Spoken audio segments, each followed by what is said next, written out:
समय ही नहीं है कि हम लोग अपने बच्चे पर ध्यान। हमारे बच्चे विद्यालय कब गए, कब आए, किस दिन विद्यालय गए, किस दिन नहीं गए, यहाँ तक हमको नहीं मालूम। ठीक है, हम मानते हैं कि विद्यालय दोषी है, लेकिन कहीं ना कहीं अभिभावक भी तो दोषी है ना। सरकारी टीचर होते हैं, खास करके उनके बच्चे ही सरकारी स्कूलों में नहीं पढ़। सरकारी स्कूल का पढ़ाई खराब नहीं है, वहाँ जो व्यवस्था में त्रुटि है उस त्रुटि को सुधार कर, व्यवस्थापन में कमी। स्कूल में पढ़ा रहे हैं और अपने बच्चों को प्राइवेट में क्यों पढ़ाते हैं? आप अपने बच्चों को सरकारी में डालिए ना, में डालिए। और आप मैं तो कहूँगा आप जिस विद्यालय में उसमें डालिए। हाँ, क्योंकि आप जो शिक्षा दे रहे हैं उस शिक्षा के अनुसरण आपको बच्चा भी तो करे। और हम पढ़ाते हैं सरकारी में, बच्चों को हम अपने पढ़ा देते प्राइवेट में।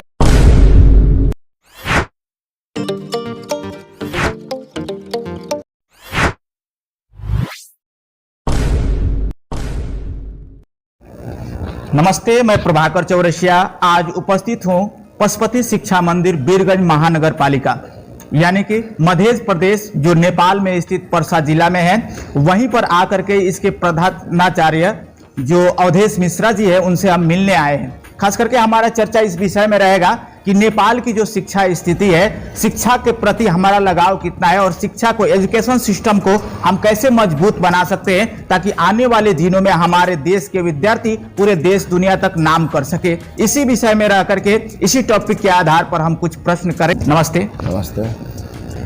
अच्छा, देखिए, हमारे बीरगंज महानगर पालिका को एक एजुकेशन हब माना जाता है। यहाँ पर देश के कई अन्य क्षेत्रों से, जैसे रोहतहट से लेकर के बारा से लेकर के सरलाही या फिर सप्तरी जिला, अनेक जिला से विद्यार्थी हमारे बीरगंज में पढ़ने आते हैं। तो बीरगंज का एक जो एजुकेशन सिस्टम है, इस पर हम बात करेंगे कि अभी का जो एसई का नतीजा आया है पूरे देश भर में, इसमें लगभग एसएलसी का या बोले एसई का एजुकेशन सिस्टम में क्या कमी दिख रहा है कि एनजी लाने वाले विद्यार्थियों का संख्या बढ़ गया है। ये आखिर में विद्यार्थियों के ये फेल होने का या फिर नॉन ग्रेड में आने का अधिकतर कारण क्या हो सकता है? इसमें हमको थोड़ा सा ज़्यादा ध्यान देना पड़ेगा। वो क्या देना पड़ेगा कि इसमें केवल सरकार दोषी नहीं है और अभिभावक भी दोषी नहीं है, दोषी दोनों हैं। इसलिए कि सरकार ने जो लोक सेवा आयोग के थ्रू जो शिक्षक को अपना व्यवस्थापन किए हैं, मतलब हर स्कूल में अपना दरबंदी दिए हैं, शिक्षक को रखा गया पढ़ाने के लिए, उस पर सरकार को जिस तरह ध्यान देना चाहिए अथवा अभी जो हमारे स्थानीय सरकार है उस तरह का ध्यान नहीं जा पा रहा। और यहाँ जो स्थानीय सरकार है इसमें सबसे बड़ा समस्या क्या है कि जो विद्यालय में जो व्यवस्थापन समिति गठन किया गया है, तो व्यवस्थापन समिति इसलिए गठन किया गया कि विद्यालय का सुधार हो, उसका शिक्षा का स्तर विद्यालय में अच्छा हो। लेकिन जिस उद्देश्य से किया गया वो मतलब अभी के स्थिति में उसका कोई परिणाम सकारात्मक नहीं दिखाई दे रहा है। हाँ, ये बात जरूर है कि अभिभावक को भी अधिक से अधिक ध्यान देना चाहिए। एनजी जो आया है इसके लेकर केवल विद्यालय दोषी नहीं है, अभिभावक भी दोषी है, क्योंकि अभिभावक को भी अपने बच्चों को ऊपर ध्यान देना चाहिए ना कि मेरे बच्चे पढ़ने गए हैं तो कब गए, वो विद्यालय से कितने बजे आते हैं, विद्यालय में क्या पढ़ते हैं। अब केवल हम जब एससी का रिजल्ट आने के बाद में अपने बच्चे को हम देखते हैं कि एनजी आया, तब हम बच्चों से पूछते, सवाल करते हैं कि तुम्हारा एनजी क्यों आया। इसको तो हमको पहले देखना चाहिए उसको ना, कि हमारे बच्चे का पढ़ाई का जो स्तर है कैसा है, वो जो पढ़ रहा है उसको कहीं पे कोई समस्या है, वो समस्या घर की तरफ से है कि विद्यालय की ओर से विद्यालय कितना ध्यान दे रहा है, घर से हम लोग अभिभावक लोग कितने ध्यान दे रहे हैं, इस चीज को ध्यान अभिभावक को रखना चाहिए। और ये हमको केवल रिजल्ट आने के समय में देने से नहीं होगा, हमको पूरे वर्ष भर केवल बच्चों को विद्यालय पढ़ा देने से वो शिक्षा हासिल नहीं कर लेगा। अभी के जो वर्तमान जो समय है, इस परिस्थिति में विद्यार्थी के साथ साथ अभिभावक को भी मेहनत करना पड़ता है, क्योंकि बच्चों पर ध्यान देना पड़ेगा। उसको पढ़ाई पर ध्यान देने के लिए थोड़ा बहुत समय, हम लोग अभी इतने बिजी हो गए हैं कि हम लोगों के पास समय ही नहीं है कि हम लोग अपने बच्चे पर ध्यान। हमारे बच्चे विद्यालय कब गए, कब आए, किस दिन विद्यालय गए, किस दिन नहीं गए, यहाँ तक हमको नहीं मालूम होता। हम लोग दिन भर अपने काम में व्यस्त है, बच्चे विद्यालय गए, वो क्या पढ़े नहीं पढ़े कोई मतलब नहीं। जब रिजल्ट आया और बच्चों ने हमारे एनजी ले आए तो हमने कहा कि तुम पढ़ाई नहीं है, विद्यालय में पढ़ाई हुआ ही नहीं है। ठीक है, हम मानते हैं कि विद्यालय दोषी है, लेकिन कहीं ना कहीं अभिभावक भी तो दोषी है ना। अभिभावक को भी जो ध्यान देना चाहिए, वो तो हम लोग, जो अभिभावक का जो भूमिका है, अभिभावक का जो कर्तव्य है, उसको हमको लगता है कि नजरअंदाज नहीं करना चाहिए, क्योंकि बच्चे हमारे हैं और हम अपने बच्चों को ध्यान हम देंगे, उसमें जो कमी कमजोरी है हम विद्यालय में जाकर के बताएंगे, शिक्षक को कहेंगे वास्तव में शिक्षक ध्यान क्यों नहीं दिया। हालांकि जो अभी का वर्तमान स्थिति है, इसमें मुझे लगता है कि बच्चों को एनजी भविष्य में ना आए, इसके लिए मुझे लगता है कि विद्यालय और अभिभावक दोनों को मूल रूप से इस पर ध्यान देना चाहिए और गहन विचार करना चाहिए कि आने वाला जो समय है उसमें भविष्य में फिर ऐसा ना हो।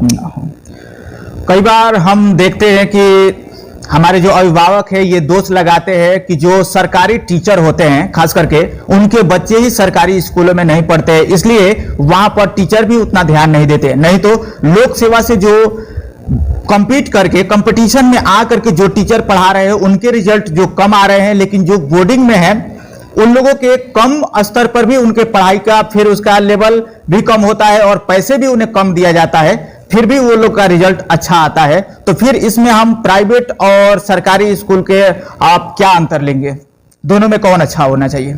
देखिए, वर्तमान समय में अभी जो एससी का परिणाम आया है उसमें कहीं ना कहीं सरकारी स्कूल से ज्यादा अच्छा प्राइवेट का है। हाँ, इसका मतलब ये नहीं कि सरकारी स्कूल खराब है, ठीक है। बहुत सारे ऐसे सरकारी स्कूल है जहां का रिजल्ट आपको प्राइवेट से भी बहुत अच्छा है। आपको उदाहरण यदि लेना हो तो आप रूपनदेही का, बुटवल का देखिए, कालिका माध्यमिक विद्यालय का।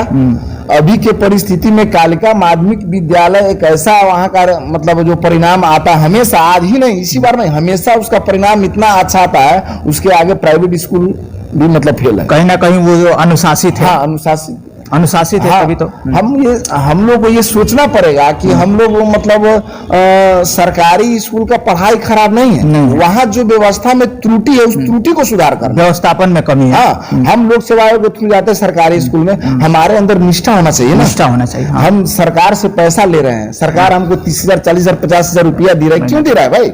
और आखिर हमको सरकार पैसा दे रहा है, हम सरकारी विद्यालय में पढ़ा रहे हैं, ये विद्यालय हमारा देश का है, हमारे देश, हम एक देश का भविष्य, हमारे भविष्य है, हम देश का नागरिक है, और जिस देश का हम नागरिक है उस देश के विद्यालय में पढ़ा रहे हैं, तो हमको तो और अपने तन मन धन से पढ़ाना पड़ेगा, और हम अपने तन मन धन से पढ़ाएंगे तो हम अच्छा नागरिक तैयार कर पाएंगे ना। हम जैसा शिक्षा देंगे, जैसा संस्कार देंगे, वैसा ही नागरिक तैयार होगा। इसलिए मुझे लगता है कि जो सरकारी स्कूल है उसको में जो लोक सेवाओं के थ्रू जो शिक्षक गए हैं, उनको मुझे लगता है कि एक राष्ट्रीयता के भाव से, एक अपने समाज के भाव से, देश के भाव से अधिक मेहनत करना चाहिए। और क्योंकि उसमें जो बच्चा जा रहे हैं, चाहे किसी भी परिवार का, हमारे देश का बच्चा है ना, हमारे नेपाल का बच्चा है, तो हम यदि उस बच्चे को जो शिक्षा देंगे वो ऐसा शिक्षा देंगे कि वो भी भविष्य में जाकर के कहीं न कहीं उसको देश के लिए आगे करे, समाज के लिए काम कर सके। तो इसके लिए मुझे लगता है, और जितने भी सरकारी स्कूल शिक्षक, उसको भी अपने बच्चों को उसी में पढ़ाना चाहिए भाई। वो नहीं पढ़े इसका मतलब क्या, उसको अपने आप पर कॉन्फिडेंस नहीं है। वो उसके सरकारी स्कूल में पढ़ा रहे हैं और अपने बच्चों को प्राइवेट में क्यों पढ़ाते हैं? आप अपने बच्चों को सरकारी में डालिए। और आप मैं तो कहूंगा आप जिस विद्यालय में उसमें डालिए, क्योंकि आप जो शिक्षा दे रहे हैं उस शिक्षा के अनुसरण आपको बच्चा भी तो करे। और हम पढ़ाते हैं सरकारी में, बच्चों को हम अपने पढ़ा देते प्राइवेट में, ये उतना अच्छा नहीं है। और ये एक गुड मैसेज नहीं जा रहा हमारे देश में। हम सभी लोगों को जो यदि सरकारी में उसको अपने बच्चों को वहां पढ़ाना चाहिए, वहां पढ़ाने के बाद में बच्चा कुछ सीखेगा और आपका अपना भी कॉन्फिडेंस तो बढ़ेगा ना, और आपका भी नाज होगा, आपका बच्चा भी नहीं, हमारे पापा जिस विद्यालय में पढ़ाते उस विद्यालय का पढ़ाई का स्तर इतना बढ़िया है, आप परिचय कैसे देंगे? आप देश का पैसा लेते हैं तो कम से कम मेहनत कीजिए, और आपका मेहनत बच्चों में रंग लाए, और रंग ऐसी नहीं लाए कि जिससे अभी वर्तमान जो एससी का रिजल्ट आया है ये उतना अच्छा नहीं है हमारे देश के लिए। और मुझे लगता है कि इसमें अधिक से अधिक सबको ध्यान देना चाहिए और मेहनत करना चाहिए। एक हम बात सुनते हैं कि गुरुकुलीय शिक्षा पद्धति और मैकाले शिक्षा पद्धति।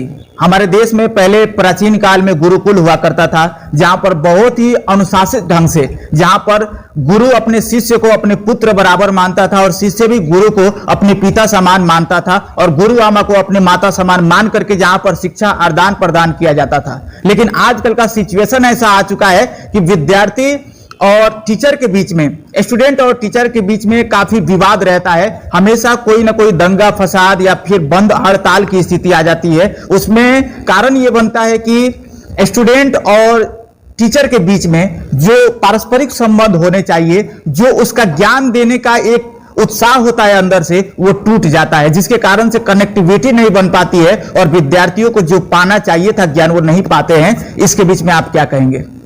देखिए, गुरुकुल शिक्षा को ही सर्वश्रेष्ठ माना गया है और आज नहीं, हमेशा से गुरुकुल शिक्षा को सर्वश्रेष्ठ माना गया है। और ऐसा बात नहीं कि जो गुरुकुल शिक्षा पढ़ते हैं उसको अंग्रेजी का ज्ञान नहीं होता है, ये बिल्कुल गलत है। जो गुरुकुल शिक्षा हासिल करते हैं वह अंग्रेजी भी अच्छा से पढ़ते हैं, अंग्रेजी का भी ज्ञान उसके पास वो हासिल करते हैं अच्छा से। और देखिए, गुरुकुल शिक्षा का विशेष रूप से हमको जानने के लिए हम आज से मतलब कुछ साल, मतलब काफी वर्ष पहले की यदि परिस्थिति देखेंगे तो गुरुकुल शिक्षा इसलिए नहीं अच्छा है कि भाई वो उसमें केवल माता पिता को पैर छूते हैं, संस्कार देते, इसलिए गुरुकुल शिक्षा अनादि काल से अभी तक ही इसका अच्छा रिस्पॉन्स रहा, अच्छा प्रभाव रहा है। गुरुकुल शिक्षा इसलिए अच्छा है कि हम उसमें शिक्षा के साथ साथ संस्कार को भी ध्यान देते हैं, जबकि अन्य जगह ऐसा बात नहीं है, केवल शिक्षा देते हैं। तो केवल शिक्षा देते हैं, उससे बच्चों का सर्वांगीण विकास आपको नहीं होगा। एक बच्चों को चरित्रवान बनाने के लिए, एक बच्चों को नैतिकवान बनाने के लिए उसको गुरुकुल शिक्षा का एकदम जरूरी है। और ये इसलिए जरूरी है कि हम गुरुकुल में रह करके अभी तक का जो रिजल्ट आया है, हम लोग सुने हैं ना, चितवन का वो, वहाँ का जो नारायण घाट का कि मतलब 100% रिजल्ट आया है। 100%। अरे भाई, क्या वो लोग इंग्लिश नहीं पढ़ते हैं? इंग्लिश भी पढ़ते हैं, अध्यात्म की तरफ भी ध्यान देते हैं। गुरुकुल शिक्षा का एक अच्छा मैसेज हमारे देश में ये जाता है कि गुरुकुल से पढ़ने वाले जो बच्चे हैं उसमें एक राष्ट्र भक्ति का भावना जो है ओतप्रोत होता है, उसमें एक राष्ट्रीयता का भाव होता है। वो अपने समाज के लिए, अपने देश के लिए कुछ कर सकता है। वो अपने समाज के लिए यदि आज वो अच्छा शिक्षा हासिल कर लेगा तो कल चल के वो देश का भविष्य वही ना बन सकता है। हम लोग जैसा शिक्षा देंगे वैसे ही तैयार होगा ना प्रोडक्ट का। हम नेताओं को गाली देते हैं कि हमारे देश का नेता ऐसा हो गया, ये ऐसा कर रहा है, वैसा कर रहा है, लेकिन आप जो आने वाले 10 साल बाद या 20 साल बाद की जो जनरेशन जो बदल रहा है, आने वाला देश का कर्णधार वही है, बनने वाला नेता वही है, तो क्यों ना उन लोगों में चरित्र की निर्माण की जाए, उन लोगों में संस्कार भरी जाए और संस्कार सहित का शिक्षा दी जाए, ताकि आने वाले दिन में आपके बुढ़ापा होते होते ऐसा शिकायत करने का आपका मौका न मिले कि हमारा देश चलाने वाला, शासन सत्ता पर बैठने वाला कोई गलत व्यक्ति नहीं है। तो इसलिए हमें गुरुकुल या फिर मैकाले शिक्षा पद्धति, देखिए, संस्कार बिना का शिक्षा का कोई महत्व नहीं है। हमारे समाज में, हमारे देश में तभी हमारे देश को विकास होगा, तभी हमारे समाज को विकास होगा जब शिक्षा में संस्कार होगा। और हमको शिक्षा से पहले संस्कार चाहिए। हमारे समाज में और हम लोगों को एक टेंडेंसी क्या बना हुआ है कि चलो मैंने पढ़ लिख करके नौकरी करना है। नौकरी करने के लिए केवल शिक्षा हासिल नहीं बना, केवल हम लोग नौकरी करने के लिए पढ़ते, ऐसे बात नहीं है।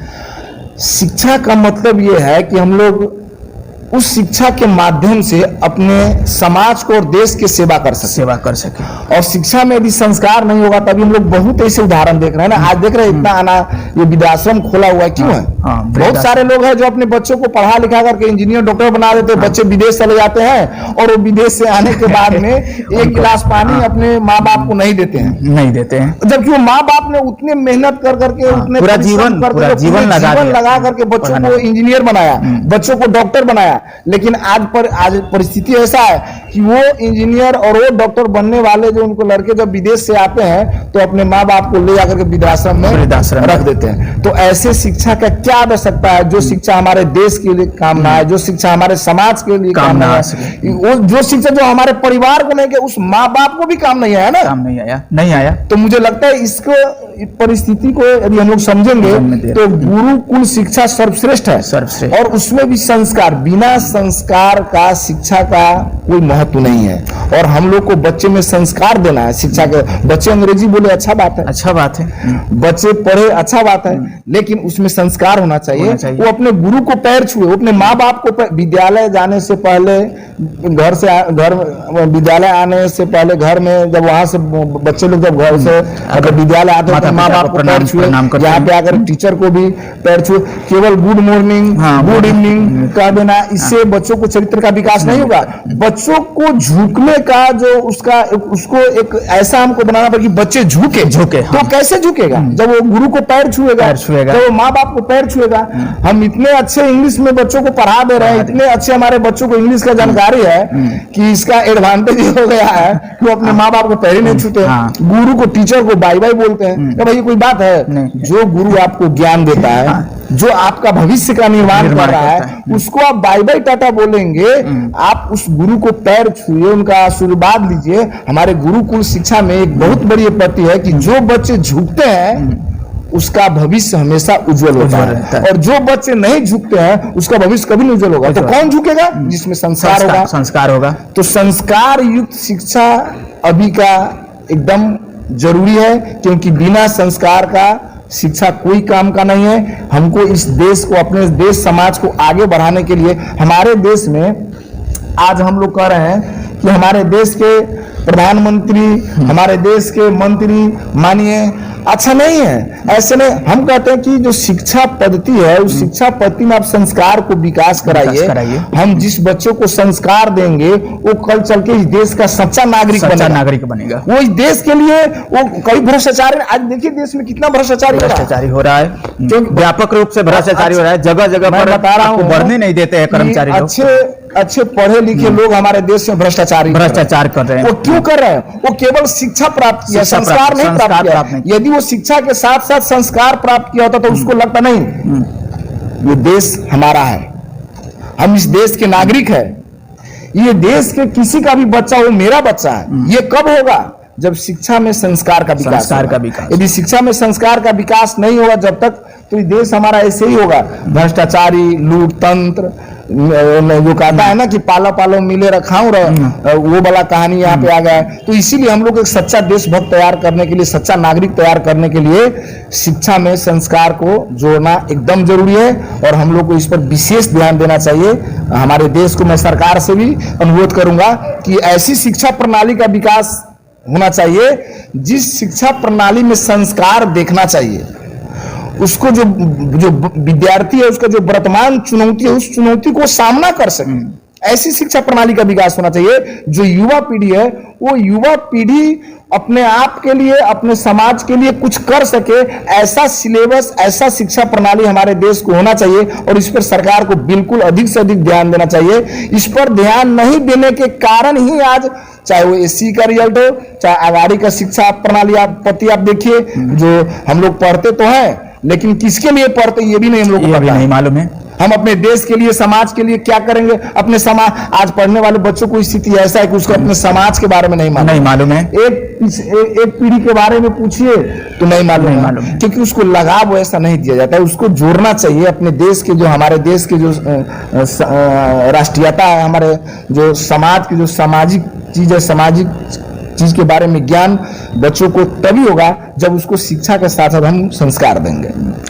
एक बात हम करते हैं कि भ्रष्टाचारी इतनी हमारे देश में व्यापक हो चुका है कि भ्रष्टाचारी में लिप्त लोग ये देख भी नहीं पाते हैं कि एक रिक्शा चलाने वाले से भी हम कैसे पैसा ले रहे हैं। एक मजदूर व्यक्ति जो दिन का काम करके रात के खाना जुटाता है, उस व्यक्ति से भी पैसा लिए भी ना वो लोग फ्री में काम नहीं कर पाते हैं। और वही कर्मचारी जब गलती करता है तो उसके आगे वाले कर्मचारी से, यानी कि उसके ऊंचे पद पर जाकर के आप शिकायत भी करें तो वो आपको एक्शन नहीं लेता है। और नेपाल के लगभग हर एक कर्मचारी का मतलब तो नहीं कहेंगे, लेकिन अधिकांश ऐसे कर्मचारी होते हैं जो जनता को अनावश्यक रूप से दुख देते हैं और विभिन्न किस्म की उन्हें परेशानी से झेलते हुए महसूस करा देते हैं। तो इन समस्याओं का समाधान करने के लिए भी कहीं ना कहीं आने वाले कर्मचारियों में, या फिर जो भ्रष्टाचार के नियम एन कानून है वो पूर्ण रूप से लागू नहीं हो पाता है। क्योंकि हमारे यहाँ बड़े बड़े अधिकारी से लेकर नेता मंत्री तक भी मिले हैं, जिस कारण से भ्रष्टाचार व्यापक रूप से है और ये इसका परेशानी पूरा देश भुगत रहा है। लेकिन कहे तो कहे किससे?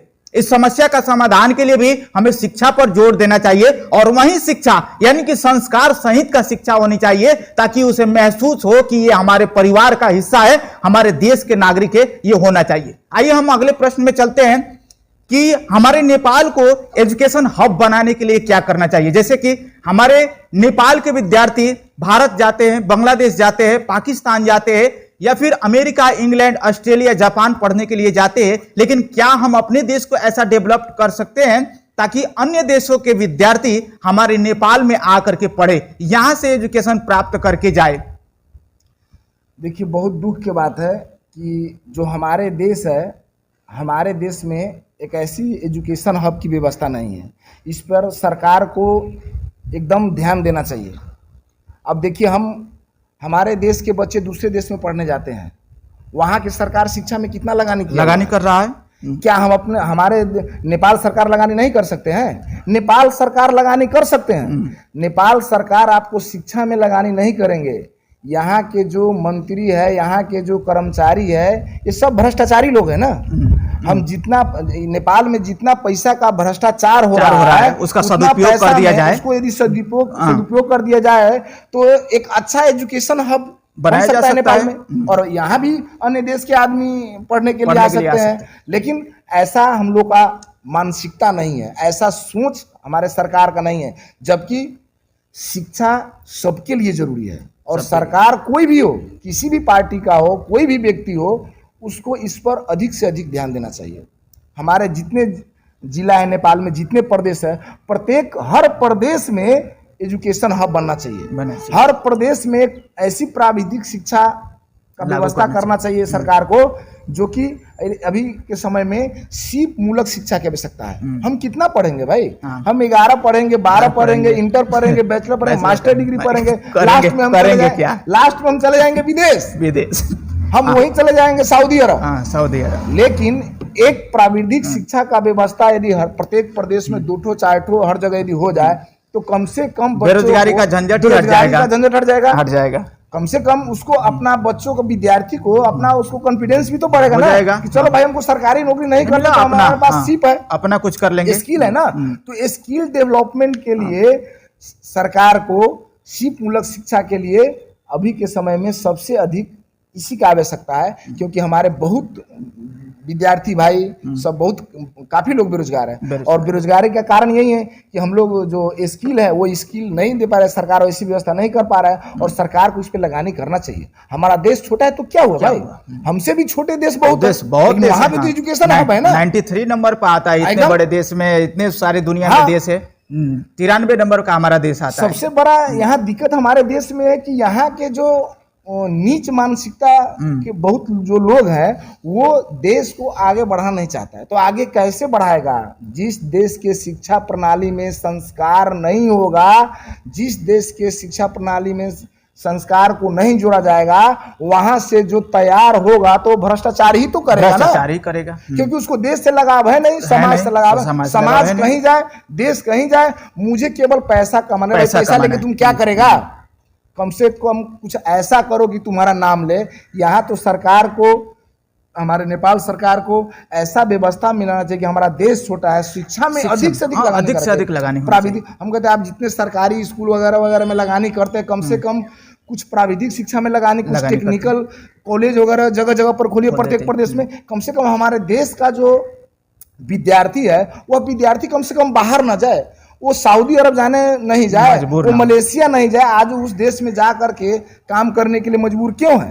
क्यों नहीं हम अपने देश में ऐसा व्यवस्था है, क्यों नहीं ऐसा एजुकेशन हब को व्यवस्था कर रहे हैं? और इस पर सरकार से मेरा अनुरोध है और प्रार्थना है नेपाल सरकार से कि जो हमारे 7 प्रदेश है, 7 प्रदेश में ऐसा एक एजुकेशन का, एक स्किल डेवलपमेंट का, एक सीप मूलक शिक्षा का व्यवस्था करना चाहिए, ताकि कम से कम बच्चा इसको पढ़ करके उसको सरकारी नौकरी नहीं भी मिले तो कम से कम उसको कमाने खाने का एक रोजी रोटी मिलना चाहिए। और इस पे सरकार को अधिक से अधिक ध्यान देना चाहिए। हम लोग का आग्रह भी है सरकार से। नेपाल में हम देखते हैं कि बेरोजगारी का दर दिन प्रतिदिन बढ़ता जा रहा है, महंगाई बढ़ता जा रहा है और खास करके इसी कारण से विद्यार्थियों का जो भविष्य हम देख रहे हैं वो खतरा में जैसा दिखाई देता है। इसी कारण से लोग 10th करने के बाद या 12th के बाद लगभग वीजा अप्लाई करने लगते हैं विदेशों के लिए, और ये समस्या कहीं ना कहीं हमारे देश में बेरोजगारी के कारण है। हमारे देश की जितने भी कल कारखाना है वो बंद हो गए, और धीरे धीरे जो हमारे देश की जो सरकार की स्थिरता नहीं है, खास करके कब हमारे देश के नेता और शासन सत्ता कब पलट जाए इसका कोई विश्वास नहीं रहता है। इस पर आप क्या कहेंगे कि हमारे देश का राजनीतिक स्थिरता होना कितना जरूरी है इस शिक्षा प्रणाली को मजबूत करने के लिए? अब इसमें बड़ी दुर्भाग्य की बात है, हम जिस देश में रहते हैं, हम जिस देश से बिलोंग करते हैं, इस देश में अस्थिर सरकार है ही नहीं। पड़ोसी देश को देखिए, हाँ, हम 15 साल से मोदी जी चला रहे हैं देश को। हम लोग अन्य देश से भी तो कुछ नहीं सीख रहे हैं। 10 साल तो उनका बीत चुका मोदी जी का, फिर 5 वर्ष के लिए कार्यकाल उनको मिल चुका है। यानी कि आसान से हम कह सकते हैं कि लगातार 15 वर्ष की जो कार्यकाल मोदी जी का है, उसमें जो विकास का जो रणनीति बनाई जाएगी, जो योजना बनाई जाएगी, उस पर जितना काम सटीक रूप से हो सकता है, क्या ऐसा भविष्य हमारे नेपाल में है, या फिर नेपाल की शासन सत्ता या की कोई पार्टी कर सकता है? देखिए यहाँ क्या है, यहाँ एक नेपाल में एक सिस्टम बना लिए हैं, जो ऊपर के लोग हैं ना, चाहे वो किसी भी पार्टी को हो, वो लोग का एक मानसिकता क्या हो गया है कि मिले रखाऊं, बाड़े रखाऊं, मतलब कुर्सी है उसका भी विभाजन कर लिया हाँ। कि 2 साल के लिए हम रहेंगे प्रधानमंत्री, 3 साल के लिए हम रहेंगे प्रधानमंत्री, 1 साल के लिए तुम रहो प्रधानमंत्री। ये जो प्रवृत्ति है, यह प्रवृत्ति देश के लिए घातक है।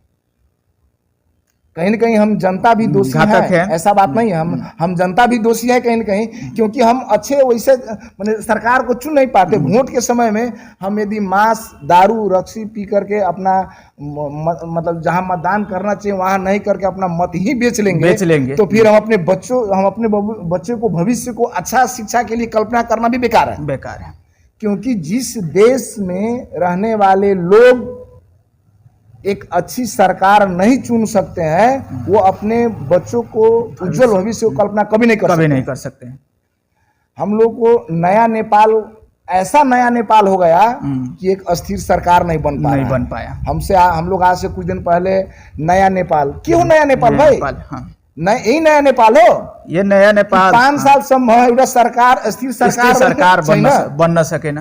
सबैले आफ्नो सम्पत्ति पैसा कमाउनको लागि, यो कुर्सीको लागि यहाँ लडाई भइरहेको छ। यो कुर्सीको लडाईको चक्करमा एउटा आम नेपाली जनताको जुन जीवनको दुर्गति छ, एउटा आम नेपाली जनताले आफ्नो यो महँगाईमा, यो बेरोजगारीको कारणले गर्दा आफ्नो पेट पाल्न सकिरहेको छैन। यो देशको जुन नेता छ, यो देशको जुन सरकार छ, त्यो सरकार को ध्यान मतलब उसको जाना चाहिए। जब हमारे कमाई नहीं होगा तो हम अपने बच्चों को कहाँ पढ़ाएंगे? प्राइवेट में नहीं पढ़ाएंगे, सरकारी स्कूल में पढ़ाएंगे। सरकारी स्कूल का स्थिति ये है कि शिक्षक यदि अच्छे से नहीं पढ़ा रहे हैं, वहां पे व्यवस्थापन समिति और शिक्षक आपस में लड़ रहे हैं। अब व्यवस्थापन समिति 5 क्लास पास है और शिक्षक जो है बैचलर है, मास्टर डिग्री है। तो अब बताइए हमारे देश का ये जो भविष्य है कि 5 क्लास पास वाले व्यक्ति मास्टर डिग्री वाले पे भारी पड़ रहे हैं, प्रेशर बना रहे हैं कि भाई तुमको ऐसे करना है। तो फिर इस देश का शिक्षा का कैसे सुधार होगा? हम लोग कैसे कल्पना कर सकते हैं? यहाँ का जो आम जनता है उनके लिए बहुत बड़ा चैलेंजिंग है अपने जीविका को पालन करना। क्यों? उसके पास महंगाई इतना ज्यादा है कि वो प्राइवेट में पढ़ा नहीं सकता है। सरकारी में पढ़ाएगा तो वहाँ का जो शिक्षा है वो शिक्षा उस अनुकूल हो नहीं पा रहा है। तो कहीं ना कहीं जो सरकार है, सरकार को अधिक ध्यान देना चाहिए। और इस चीज़ को हमको समझना पड़ेगा कि हमारे देश में हम लोग आज तक इस नेपाल में राष्ट्र प्रेम वाला नेता देखे ही नहीं। हाँ। ऐसा कोई भी नहीं नेता है जिसमें राष्ट्रीयता हो। तो राष्ट्रीयता कहाँ से आएगा? उस संस्कार युक्त शिक्षा पढ़ा होता तब न उसमें राष्ट्रीयता आता। तो केवल ज्ञान हासिल किया, संस्कार तो उसमें है नहीं। यदि संस्कार होता तो अपने देश के लिए एक ऐसी व्यवस्था, एक ऐसी प्रणाली बनाता कि वो जब तक कुर्सी पे रहते तब तक भी और कुर्सी से जाने के बाद भी एक आम नेपाली जनमानस में उस व्यक्ति का चर्चा का विषय बन जाता कि नहीं हमारे देश के प्रधानमंत्री ऐसे थे। अपने देश के लिए एक ही, अपने समाज के लिए एक है। हमारे देश में इतने बेरोजगारी समस्या समाधान किए, ऐसा कोई प्रधानमंत्री नहीं है। ऐसा हम लोग व्यक्ति तैयार करने के लिए शिक्षा में एकदम सुधार जरूरी है। जब शिक्षा में सुधार होगा और जो संस्कार युक्त शिक्षा बच्चा को मिलेगा, और भविष्य में कोई भी किसी का बच्चा हो यदि उस पोस्ट पर जाएगा तो कम से कम भ्रष्टाचारी तो नहीं करेगा, क्योंकि उसमें संस्कार रहेगा शिक्षा के साथ साथ। इसलिए ऐसी व्यवस्था होना चाहिए। और मुझे लगता है कि जो अभी का जो परिवेश है हमारे देश का, तो अभी के परिवेश में एक हम स्थिर सरकार हमारे देश में नहीं है, तो बाकी चीज को तो कल्पना ही करना बेकार है। फिर भी जो भी है, यहाँ को आम जनमानस में आम जनता को ध्यान देना चाहिए कि आज जो बेरोजगारी का समस्या है, जो एक आम जनता अपने बच्चों को अच्छे स्कूल में नहीं पढ़ा पा रहा है, कहीं न कहीं इसमें सरकार दोषी है और सरकार को इस चीज को मानना चाहिए। वो जनता के मनोभावना अनुरूप काम नहीं कर पा रहा है, चाहे कोई भी पार्टी का प्रधानमंत्री हो, कोई भी हो, कम से कम जनता के लिए कुछ न कुछ करना चाहिए, क्योंकि जनता ही देश का भविष्य है, जनता से ही देश है। आज जनता नहीं रहेगा तो आप किस पे शासन करेंगे? तो इस चीज को ध्यान देना चाहिए मुझे लगता है। लेकिन हमको तो लगता है कि नेता लोग तो चाहते हैं कि अशिक्षा बढ़े, जितना अशिक्षा का लेवल बढ़ेगा उतना ही नेताओं को राजनीति करने में अच्छा लगेगा।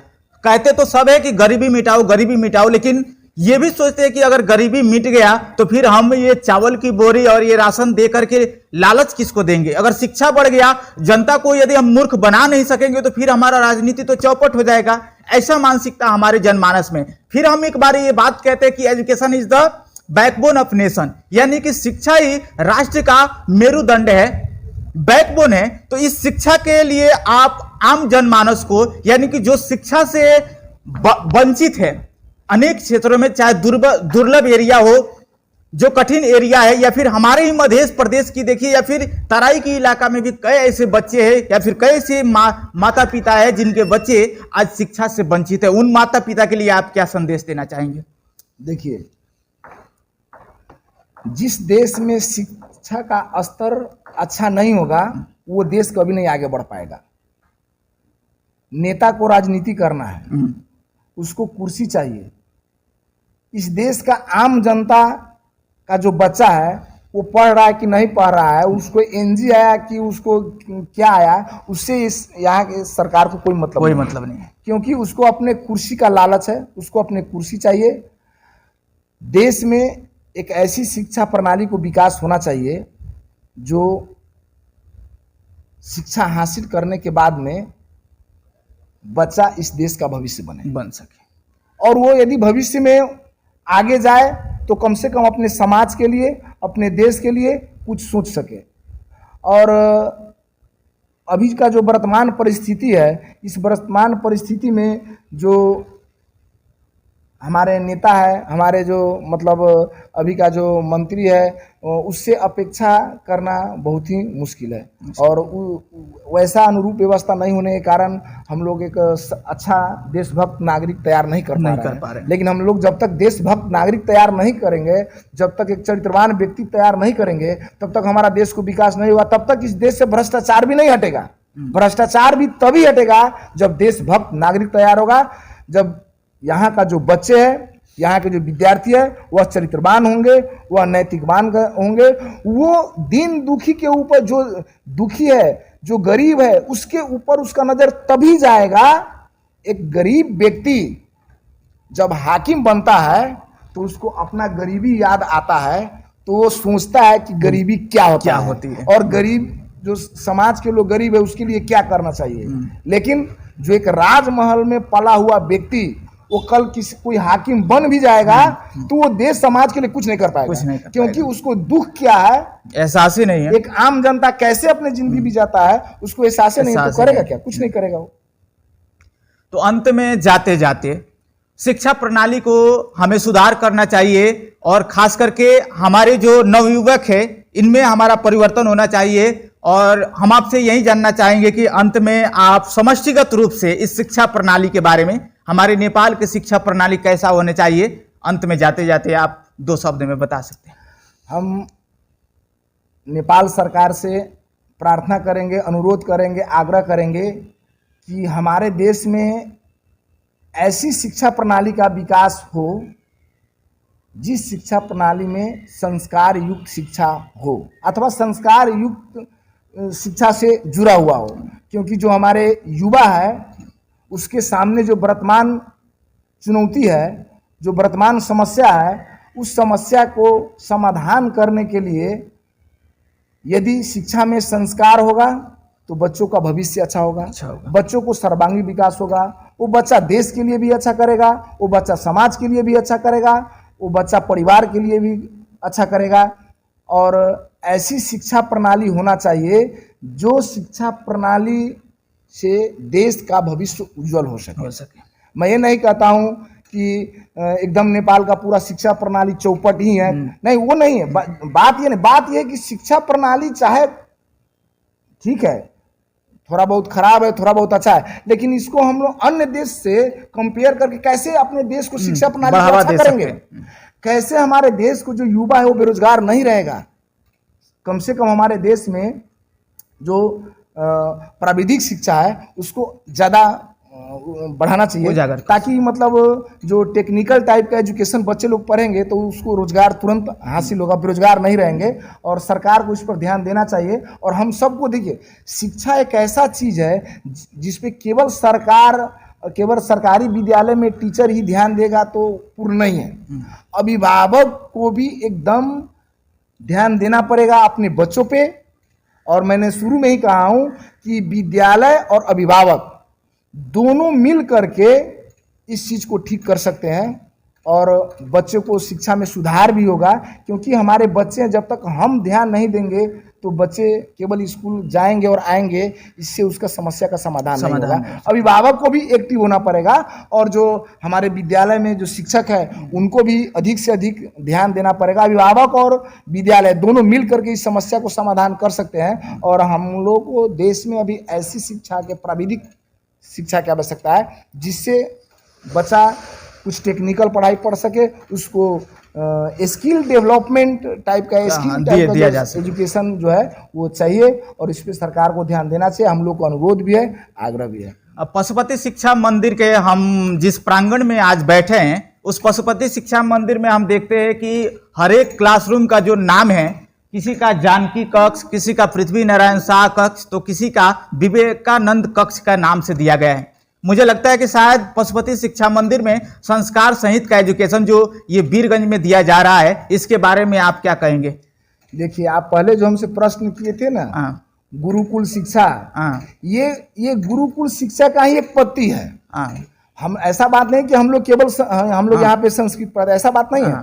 हम लोग यहाँ पे बच्चों को इंग्लिश मीडियम पढ़ाते हैं, लेकिन इंग्लिश मीडियम के साथ साथ एक प्लस है कि हम लोग संस्कार देते हैं। जैसे पहले के जमाने में विद्यालय में गेट के आगे जो लिखा रहता था जानकी कक्ष, बुद्ध कक्ष, वैसे हम लोग नामांकन इसलिए किए कि कम से कम यहाँ आने वाले बच्चे ये तो जाने बायोग्राफी जानकी क्या है, इसके पीछे का इतिहास तो जाने कि सीताजी जानकी है, बुद्ध क्या है, बुद्ध ने क्या संदेश दिया था। इसीलिए हम लोग इस टाइप से नामकरण किए हुए हैं। और हम लोग का उद्देश्य, पहला प्राथमिकता संस्कार है।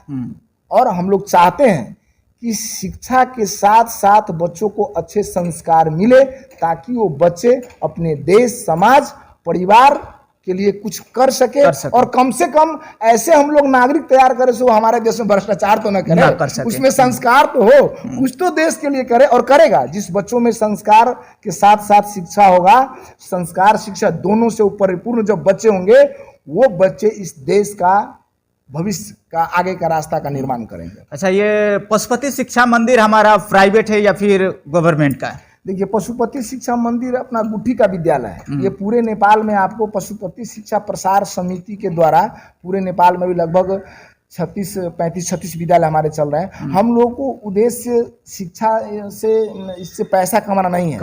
हम लोग जो गरीब परिवार का बच्चों को भी पढ़ाते हैं, जो हम लोग अधिक शुल्क नहीं लेते हैं, कम से कम शुल्क में हम लोग बच्चों को पढ़ाते हैं। और बच्चों केवल पढ़ाते नहीं हैं, हम लोग पढ़ाई के साथ साथ संस्कार पर भी ध्यान देते हैं, ताकि एक हम लोग का उद्देश्य है कि एक हिंदुनिस्ट बच्चा तैयार करें, संस्कार युक्त, जो अपने समाज और देश के लिए कुछ कर सके।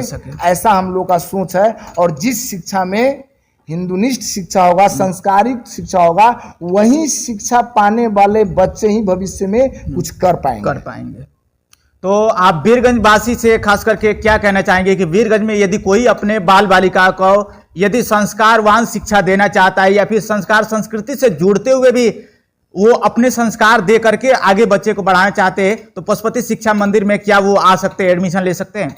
हाँ, एकदम। हम सभी लोगों से वीरगंज बात मेरा हाथ जोड़ का मैं प्रार्थना करता हूँ सभी लोगों से कि कम से कम अपने बच्चों को शिक्षा के साथ साथ संस्कार भी दे। हमारे यहाँ पशुपति शिक्षा मंदिर में पढ़ाए, हम लोग शिक्षा संस्कार दोनों देंगे। यदि आपको यहाँ नहीं कहीं अन्य जगह पढ़ाते हैं तो कम से कम ठीक है, बच्चे विद्यालय में जाकर के शिक्षा अर्जन, तो कम से कम परिवार में, घर में उसको संस्कार दीजिए, ताकि कम से कम वो बच्चे आपके लिए कुछ कर सके और देश के लिए, समाज के लिए भी कुछ करे। यदि केवल वो शिक्षा हासिल करेगा, उसमें संस्कार नहीं होगा, तो फिर आपको जो लगानी कर रहे हैं बच्चों पर, वो समझिए वो बेकार है। और हम लोग तो कहेंगे कि भाई हमारे विद्यालय में बच्चों को पढ़ाइए, हम लोग शिक्षा संस्कार दोनों देंगे, एक अच्छा नागरिक तैयार करेंगे, एक अच्छा देशभक्त नागरिक तैयार करेंगे, ये हम लोग का उद्देश्य है।